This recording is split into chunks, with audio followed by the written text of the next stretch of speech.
안녕하세요. 오늘의 데일리 뉴스레터에 오신 것을 환영합니다. 1. TSMC의 악몽이 나타났다. 2. 한국은 비밀 기술을 성공적으로 만들었다. 3. 유럽에서 빛을 발하는 KF-21. 한번 진실을 알아봅시다. 미국의 반도체 뒤통수에 엄청난 노림수가 드러나 대만이 큰 충격을 받고 있습니다.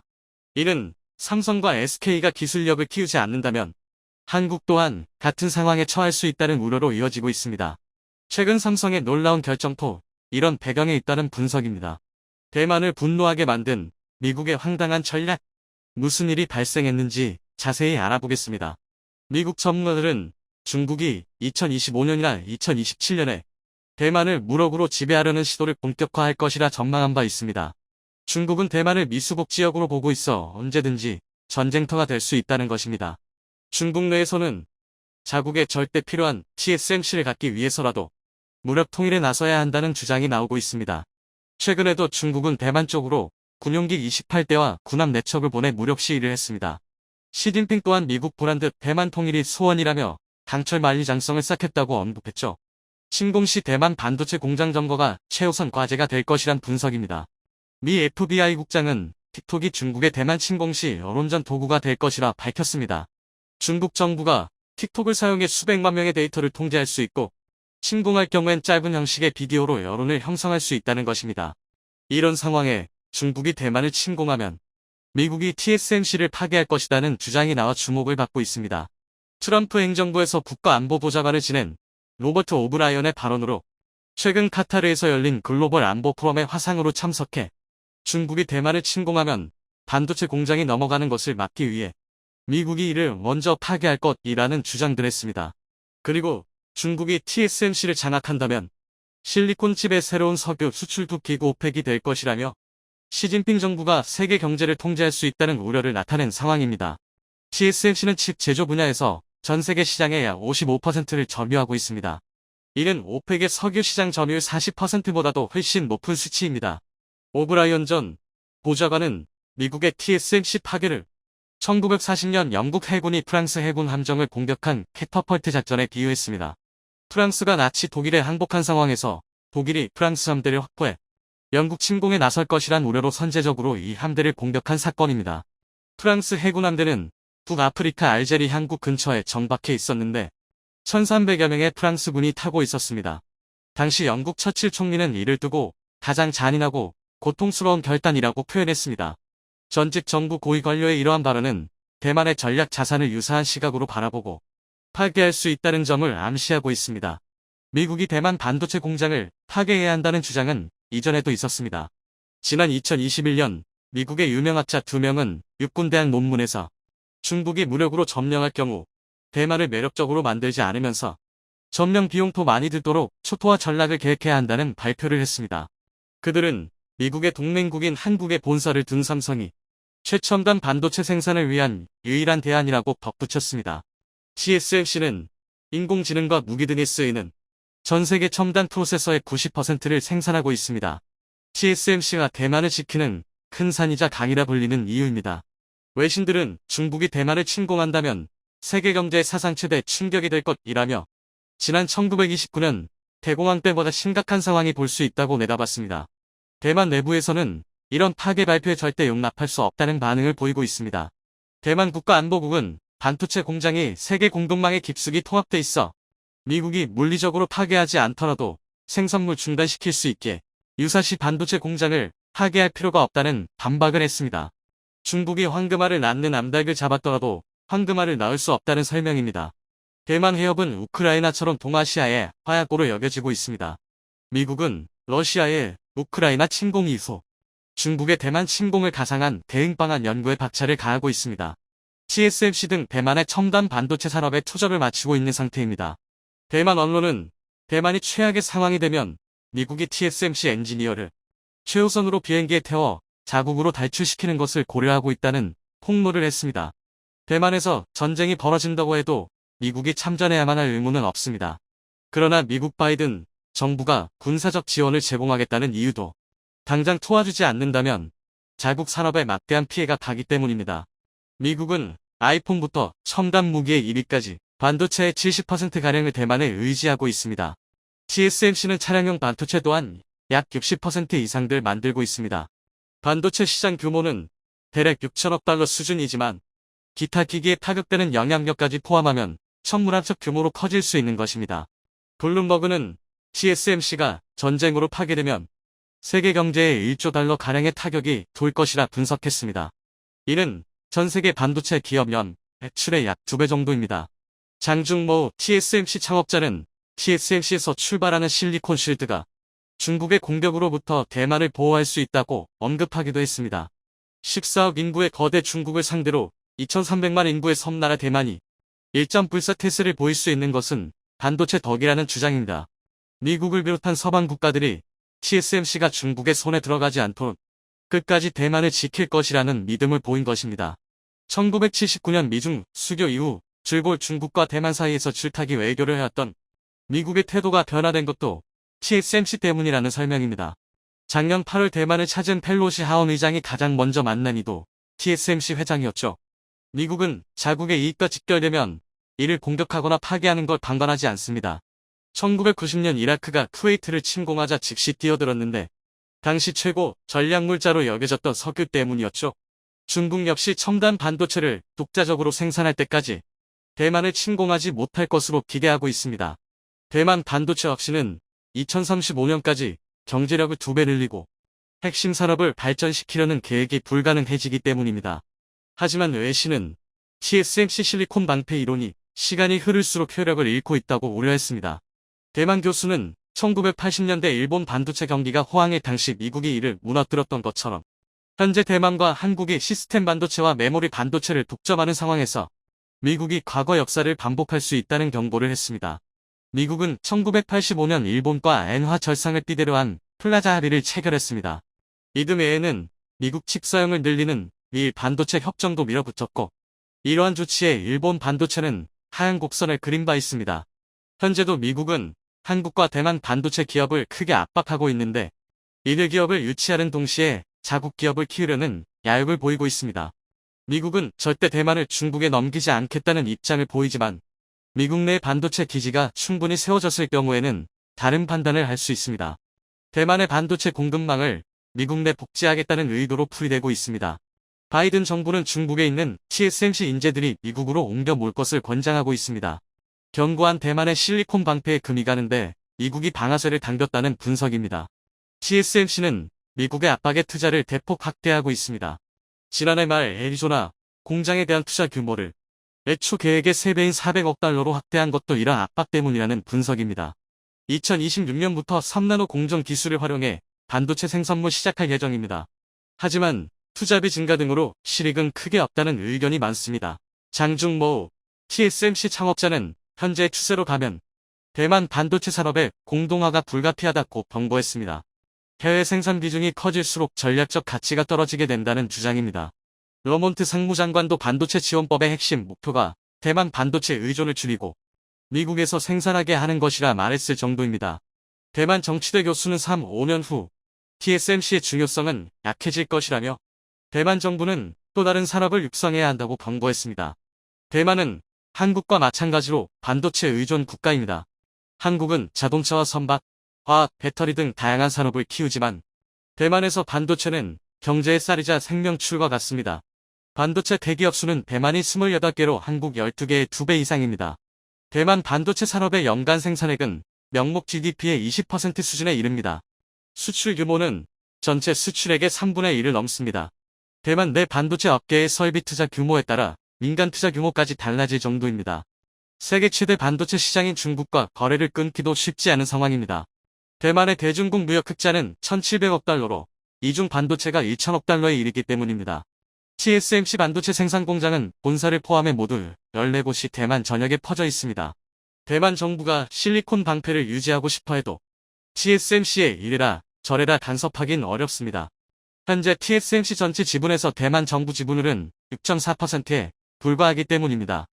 해외 투자자 지분은 78%로 최대 주주는 미국 CTN의 20.5%입니다. 게다가 상위 10대 고객 중 7명이 미국 고객이며 반도체 장비 등도 주로 미국에서 수입하고 있습니다. 미국의 강력한 경제 정치적 압력에 저항하기 힘든 구조인 것입니다. 그럼에도 대만 정부는 반도체 기업을 유지하기 위해 막대한 지원을 하고 있습니다. 연구개발 투자의 경우 15% 세금 감면 혜택을 주고 있으며 이외에도 임금, 법인세, 수도요금까지 지원을 하고 있는 상태입니다. TSMC는 대만에서 일라 농정을 2026년 착공할 예정으로 알려지고 있습니다. 2027년 시범 생산을 하고 2028년 양산을 시작한다는 관측입니다. 하지만 이것 또한 실리콘 방패 지위를 유지하기 위한 안간힘으로 풀이되고 있습니다. 초과 이익 공유 및 기밀 정보 공개 등을 요구한 것입니다. 때문에 반도체 생태계를 탄탄하게 만들지 않으면 언제든지 세계 무대에서 밀려날 수 있다는 위기감이 높습니다. 한국이 용인의 세계 최대 규모 반도체 클러스터 조성에 나선 배경에는 반도체를 안보자산으로 분류한 것도 이유라는 분석입니다. 용인 반도체 클러스터가 계획대로 조성되면 한국도 견고한 실리콘 실드를 지닐 수 있습니다.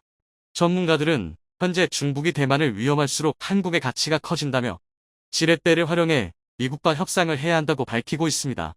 미국에게 끌려다니면 반도체 산업이 끝장날 수 있습니다. 그렇다고 중국에 의존하면 미국의 보복을 당할 수 있습니다. 한국은 누구도 넘볼 수 없는 기술력을 만들어 위기를 이겨내야 할 것입니다. 전투기를 만들겠다는 열망은 끊임없이 우리의 심장을 끌어오르게 합니다. 그리고 전투기의 심장이라 함은 바로 엔진일 텐데요. 이제 우리는 국내에서 직접 전투기급 제트 엔진을 개발하고 있습니다. 최근 KF-21 전투기의 시험 비행 속도가 빨라지고 있는 가운데 국방연구개발 전시회에서 현재 대한민국 전투기 사업에서 가장 필요한 엔진 개발 계획이 최초로 공개되었습니다. 지난달 코리아 2023 컨퍼런스에서는 대한민국 역사상 최대 규모의 국방연구개발 사업 전무가 공개되었는데요. 그것은 바로 무인 전투기와 유인 전투기에 탑재할 수 있는 15,000파운드급 국산 터보팬 엔진 개발 계획입니다. 지금까지 대한민국의 항공기용 엔진은 거의 100% 수입에 의존했다고 해도 과언이 아닙니다. 우리나라 군용 항공기 제작은 1950년대 초 무렵 시작된 것으로 알려지고 있습니다. 한국 전쟁 중 해군의 조경현 중위가 미군 항공기 잔해를 모아 해치호, 통해호 등을 만든 게 시초라고 합니다. 그리고 이후 1990년대 초반 F-16 전투기 생산을 위해 미국과 라이선스 생산 계약을 체결하면서 미국으로부터 엔진 부품을 들여와 조립하는 사업을 시작하였습니다. 이를 통해 대한민국은 엔진 조립 기술력을 쌓아가게 되었습니다. 그리고 현재는 KF-21 전투기의 엔진의 주요 핵심 부품만 미국에서 수입하고 있으며 40% 정도만 국내에서 조달하고 있습니다. 현실적으로 국내에서 항공기용 엔진을 직접 설계하고 생산하기는 쉽지 않은 일입니다. 물론 국내에서 항공기용 터보팬 엔진 회사가 없는 것은 아닙니다. 다만 부품 일부만 만들어서 납품하는 협력업체에 불과할 뿐이며 하나의 엔진을 완전히 우리 손으로 설계하고 생산하는 것은 미사일용 터보제트 엔진과 터보팬 엔진만 가능한 실정입니다. 하지만 우리는 그 한계를 극복하기 위해 노력하고 있습니다. 국내 기업들은 열심히 기술 개발을 진행하며 끊임없는 연구와 개발을 통해 더욱 진보한 항공기용 엔진을 만들기 위해 노력하고 있습니다. 이를 목표로 국내 개발이 진행 중인 항공기용 엔진 중 제트 엔진의 경우 5,500파운드급 터보팬 엔진과 1만 파운드 이상 급 터보팬 엔진이 있습니다. 이틀 엔진은 모두 무인 항공기에 쓰일 것으로 알려졌으며 5,500파운드급 엔진은 한국형 로열 윙맨으로 불리는 쿠스 LW 스텔스 무인계, 1만 파운드급 엔진은 KF-21 전투기와 멈티 비행을 위한 일명 가오리 쿠스 FC 스텔스 정찰기에 장착되어 미래 합동작전에서 핵심적인 주축을 담당할 예정입니다. 특히 5,500파운드급 터보팬 엔진은 곧 시제품이 나올 예정이며 올 하반기에 엔진 시험을 착수한다고 알려졌습니다. 시제품이 나왔다는 것은 이미 설계 기술을 확보했다는 걸 의미하며 올해 시험 과정에서 설계치를 얼마나 만족하는지, 한계 영역이 어디인지, 경량화, 강성 보강 등 최적화 과정이 진행될 예정입니다. 허나 이것들은 어디까지나 추가적인 과정이고 기본 설계 능력은 이미 확보된 상태라고 보면 됩니다. 지금 개발되고 있는 5,500파운드급 완제 터보팬은 기본 형상의 저바이패스 엔진으로서 주로 고출력, 음속 이상에서 동작하는 걸 목표로 한 군용 항공기에 쓰이며 일반적인 전투기에 들어가는 터보팬은 모두 저바이패스 엔진이라고 보면 됩니다. 여기에 더해서 이번에 새롭게 알려진 것이 15,000파운드 추력 전투기급 국산 터보팬 엔진 개발 계획입니다. 5,500파운드급 엔진 이후의 새로운 설계는 이미 시작되었는데요. 작년 22년부터 27년까지 터보팬 엔진 고온화 및 고바이패스 기술 과제가 진행 중인 것으로 확인됩니다. 일단 현재까지 계획은 코어 엔진을 시험 개발한 다음 2027년부터는 코어 엔진을 확장해서 본격적인 터보팬 엔진 실무를 2037년까지 제작하고 인증 시험까지 완료한다는 것이 목표입니다. 국방기술연구소가 지난해 발표한 보고서에 따르면 15,000파운드급 엔진을 우선 무인기에 장착해서 여러가지 충분한 테스트를 한 다음 이때 축적된 데이터를 확보한 뒤에 개발 과정을 추가로 거친 후 유인 전투기에 장착할 수 있도록 발전시킬 것으로 보입니다. 이 엔진 개발 프로젝트는 터보팬 엔진의 기본 구성과 함께 터보제트 엔진으로 연료를 연소해 추력을 높인 후 연소기를 장착하여 최대 출력 21,000파운드까지 가능한 전투기급 제트 엔진을 개발하려는 것입니다.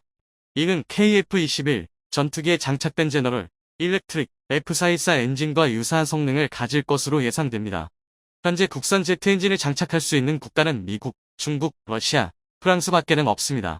그래서 이번 엔진 개발 프로젝트는 단순 엔진 개발이 아닌 국가 안보를 위해서도 중요한 과제로 평가됩니다.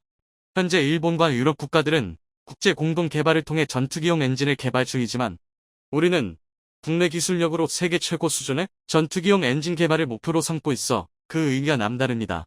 그러나 전투기급 제트 엔진을 개발하는 것은 쉬운 일이 아니므로 이번 프로젝트는 큰 도전이 될 것입니다. 하지만 다행히도 사업 진행을 주도할 방위사업청은 국산 터보팬 엔진 개발 도전에 성공하기 위한 준비를 철저히 하고 있습니다. 현재 국가연 등 정부기관에서 진행 중인 국책사업들은 목표치를 매우 보수적으로 설정하는 경향이 있습니다. 그 이유는 국민의 세금을 사용하기 때문에 수행률이 100%가 되어야 하기 때문입니다. 사실 이러한 관행은 국민의 세금이 투입되는 데다 예산을 확보하는 것 또한 쉽지 않아서 한번 삐끗하면 자칫 후속 연구까지 해도 큰 지장을 초래하기 때문입니다. 그래서 과제를 제출할 땐 현재 시점에서 개발 가능한 수준의 목표치를 설정하고 있습니다. 이 때문에 15,000파운드라는 수치는 이미 현재 완성된 기술들을 기반으로 추정한 값으로 15년 후에 저 정도의 출력은 가뿐히 능가할 수밖에 없는 것입니다. 게다가 국방기술진흥연구소에 따르면 15,000파운드 출력을 낼 수 있는 전투기급 제트 엔진의 경우 여객기용 터보팬 엔진으로도 가능한 것으로 이에 맞는 추가 개조가 이뤄지면 약 4만 파운드 출력을 낼 수 있도록 확장이 가능하다고 합니다. 하지만 문제는 전투기급 개발 엔진은 2037년에 완료될 예정이기 때문에 KF-21에 바로 적용하기는 어렵습니다. KF-21의 생산 계획이 2032년에 종료되기 때문입니다. 따라서 KF-21 블록 3에서 사용할 파생형 개발과 양산 계획에 관한 조기 연구가 필요합니다. 또한 T-50이나 FA-50을 계속 생산할지 아니면 KF-21 전투기를 보도할 수출용 저가 단발 전투기를 개발할지에 대한 연구도 필요합니다. 또한 전투기급 제트 엔진을 장착한 무인 전투기와 정찰기의 개발도 필요합니다. 이를 병행하여 KF-21 전투기나 T-50을 무인화하는 기술도 연구가 필요해 보입니다. 이러한 기술을 연구한 후 전투기급 터보팬 엔진을 장착하여 테스트하면 무인 전투기의 개발 리스크를 줄일 수 있을 것으로 보입니다. 그리고 이러한 진행 과정이 유인 전투기에 국산 엔진을 적용하는 시간을 크게 줄일 수 있을 것으로 보입니다. 우리는 전투기 엔진의 국산화를 향해 단단한 발걸음을 내딛고 있습니다. 혁신과 진보를 추구하는 우리들의 마음에는 마치 환상적인 꿈을 이루어낸 것처럼 감격과 감탄을 불러일으키는 순간입니다. 이제는 세계가 우리의 기술 발전을 지켜보며 대한민국의 군사 기술력이 국제 무대에서 더욱 빛나는 모습을 기대합니다. 최근 황당한 주장이 등장해 대한민국을 괴롭히고 있습니다. 바로 우리 해군이 자칫하면 중국이나 북한에 대한 미사일 한 발에 괴멸될 수 있다는 주장인데요. 이 주장의 발단은 바로 우크라이나 전쟁 때문입니다. 현재 우크라이나 전쟁은 무용론 전쟁이라고 불러도 될 정도로 온갖 무기 체계에 대한 검증이 이루어지고 있습니다. 그 중에서도 가장 극단적으로 평가되는 무기 체계가 있습니다. 그것은 바로 미사일과 군함입니다. 매번 새로운 전황이 올라올 때마다 앞장의 끝을 보여주는 러시아군이지만 유감스럽게도 미사일 폭격은 나름의 전과를 올리고 있습니다. 특히 무차별적인 미사일 폭격으로 인한 민간 시설 피해가 어마어마합니다. 일례로 최근 젤렌스키 대통령이 발표한 내용에 따르면 우크라이나의 에너지 인프라 50%가 러시아군의 미사일 공격에 의해 파괴되었다고 하는데요. 전후 사회시설 복구에 참담한 난항이 예상됩니다. 이에 전문가들은 만약 전쟁이 우크라이나의 승리로 끝나더라도 인프라 부족으로 사회 구조가 혼란스러운 틈을 타 러시아의 심리전이 시작될 가능성이 높다고 경고하고 있는데요. 즉 우크라이나가 외부의 공격이 아닌 내부에서부터 무너지게 할 속셈이라는 것입니다. 이는 상당히 설득력 있는 주장인데요. 이번 전쟁을 100년 대계의 전략으로 본다면 진정한 승자는 러시아가 될 수도 있습니다. 물론 그때까지 러시아가 붕괴하지 않고 우크라이나가 서방 세계에서 완전히 척을 지어야 한다는 단서 조항이 붙긴 하는데요. 하지만 지금 러시아의 무차별 미사일 폭격은 분명 위협적인 사실입니다. 반면 러시아 해군이 자랑하던 흑해 함대의 강력한 군함들은 속된 말로 팬티속까지 탈탈 털렸습니다. 특히 러시아 흑해 함대의 기함이던 모스크바함이 고장 nep튠 지대함 미사일 2발에 격침당하면서 러시아 해군의 위상은 정말 바닥으로 떨어졌습니다. 심지어 일각에서는 아무리 배수량이 크고 강력한 군함이라도 대한 미사일 공격에는 무용지물이 되는 것 아니냐는 주장까지 나올 정도인데요. 맞습니다. 확실히 군함은 미사일 공격에 취약할 수 있습니다. 물 위에 떠 있다는 특성상 미사일 한 발만 잘못 맞아도 침몰하는 경우가 부지기수인데요. 더구나 모스크바함이 적 미사일을 요격시키는 방공 순양함이라는 것만 보면 군함 무용론이 불거지는 것도 무리는 아닙니다. 그런데 결론부터 말하면 이는 명백히 잘못된 생각입니다. 애초에 모스크바함이 어이없게 침몰한 건 내부에 제대로 된 기만 체계가 탑재되지 않았기 때문입니다. 더구나 그나마 남은 방어 체계는 러시아 수뇌부의 부정부패로 팔아먹을 수 있는 건 모두 팔아먹어 이미 제 성능을 발휘하지 못했는데요. 사실 현대 제대로 된 군함들은 처음부터 대한 미사일을 맞지 않겠다는 각오로 전력을 강화하고 있습니다. 그래서 준비했습니다. 오늘은 대한민국 전투함이 대한 미사일을 방어하기 위해 새롭게 개발하는 무기체계에 대해 알려드리겠습니다. 제2차 세계대전이 끝나면서 전함은 급격한 몰락을 맞이했습니다. 항공모함이 등장하고 로켓, 미사일 기술이 발전하면서 더 이상 강력하고 커다란 대구경 함포가 불필요해진 건데요. 오죽하면 현대 구축함 등의 대구경 함포를 탑재하는 건 과거의 기술이라는 주장까지 나오고 있습니다. 쉽게 말해 실제적인 쓸모보다는 예전부터 사용해왔으니까 탑재한다는 것입니다. 좀 과격한 주장이긴 하지만 이런 말이 나올 수밖에 없는 이유가 있는데요. 바로 기술의 발달로 대구경 함포의 한계가 너무 뚜렷하기 때문입니다. 단적인 예가 러시아의 상징이었던 기함 모스크바의 침몰 사건입니다. 만재 배수량 11,490톤의 모스크바함은 1982년 취역한 이래 무수한 개량을 거치면서 러시아를 대표하는 기함으로 활약해왔는데요. 이 모스크바함에서 가장 특별한 무기가 바로 AK-130 130mm 이면장 함포입니다. AK-130은 역사상 마지막으로 개발된 이면장 함포로 유명한데요. 특히 이면장 포신에서 쏟아내는 분당 90발의 포탄은 상당히 위력적입니다.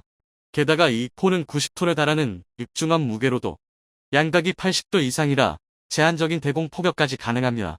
단순히 화력적인 측면에서는 명실상부 세계 최강의 함포라고 불러도 손색이 없습니다.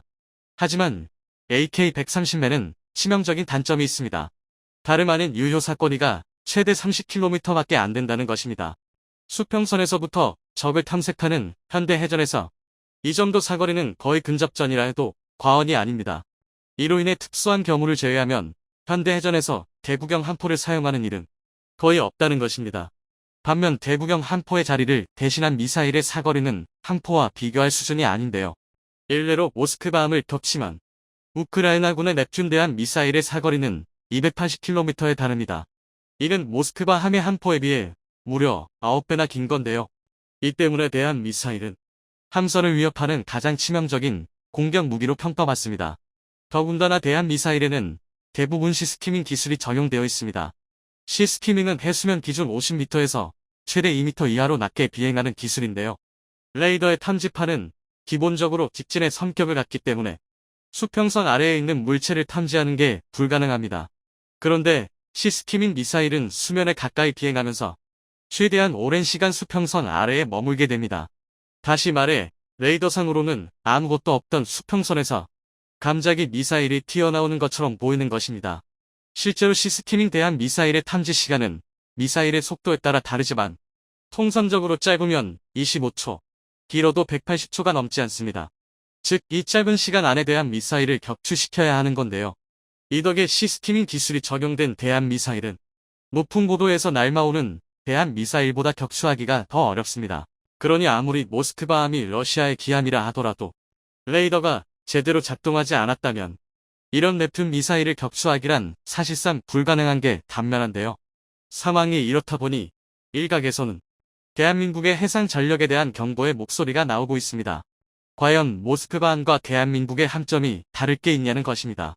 심지어 이러다 중국이나 북한에 대한 미사일 한 발에 우리 해상 전력이 봉쇄당하는 것 아니냐는 우려 섞인 주장까지 제기되었는데요. 먼저 결론부터 말씀드리자면 이미 우리 군의 해상 전력은 대함 미사일에 대한 완벽한 대비책을 탑재하고 있습니다. 바로 대함 유도탄 기만 체계입니다. 대표적인 경우만 살펴보자면 우선 세종대 왕급 구축함에는 프랑스와의 기술 협력을 통해 국내에서 생산한 칼가가이 MK 제프 플레어 발사기가 탑재되어 있습니다. 이는 대함 미사일뿐만이 아니라 현대의 유도 미사일은 전면부에 장착된 응동 레이더에서 전파를 뿌리고 되돌아오는 반사파의 방향과 시간을 이용해 목표물의 거리와 위치를 판단하는데요. 칼가가이 MK 이 같은 대함 유도탄 기만 체계는 이를 속이기 위해 대함 유도탄이 포착되면 자동으로 체프를 발사합니다. 유도 미사일의 레이더를 역이용해서 공중의 전파가 잘 반사되는 물질을 살포하는 것입니다. 이 때문에 유도 미사일은 더 큰 전파를 반사하는 체프 구름을 향해 엉뚱한 곳으로 날아가게 됩니다. 애초에 공격받을 틈을 주지 않는 건데요. 플레어 또한 비슷한 원리입니다. 보통 적외선 추적 방식의 유도 미사일은 주변에서 가장 뜨거운 물체를 쫓아가는데요. 플레어는 마그네슘과 나트륨 등이 혼합된 화학물질을 공중에 살포해서 고온을 방출합니다. 일반적으로 현대에 대한 미사일은 대부분 레이더 유도와 적외선 유도를 모두 탑재하고 있기 때문에 우수한 성능의 대함 유도탄 기만 체계는 체프와 플레어를 동시에 발사하는데요. 그 대표격이 바로 칼가가이 MK2입니다. 칼가가이 MK2는 위협 정보 탐색 단계부터 발사 단계까지 전부 자동으로 운용됩니다. 이 덕에 만약 레이더에서 대함 미사일을 놓치더라도 안전하게 대응할 수 있습니다. 또한 근거리용으로 7개의 슈트 케이스, 원거리용으로 9개의 로켓을 구분해서 발사하기 때문에 대함 미사일의 거리에 관계없이 효과적인 대응이 가능합니다. 한편 대한민국의 최신의 이지스 구축함인 정주대왕함에는 독일과의 기술 협력을 통해 국내 생산한 메스가 탑재됐습니다. 메스의 가장 큰 특징은 빠른 속도입니다.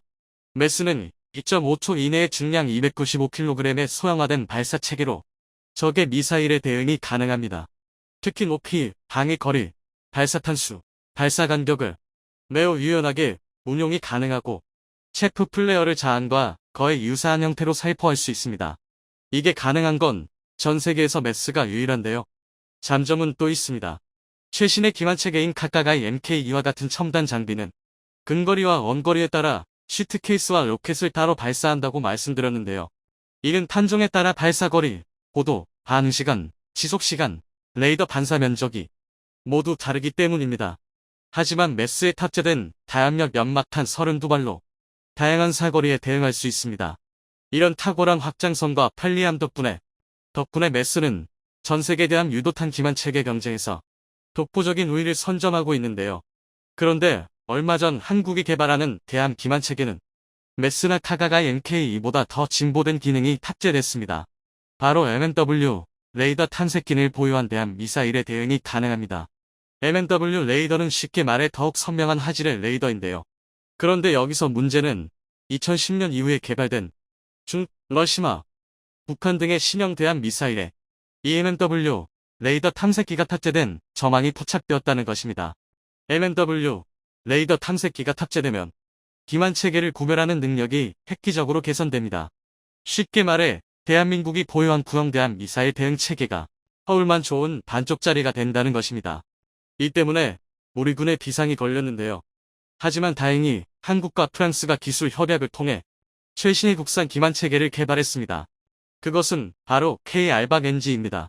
이 대유도탄 기만 체계는 MMW 레이더뿐만이 아니라 고도로 발달한 유도 미사일에만 적용되는 체프 인식 기능, 적외선 영상 탐지 기능에 대한 기만도 가능한데요. 이로 인해 현존하는 거의 모든 대함 미사일에 대한 기만이 가능합니다.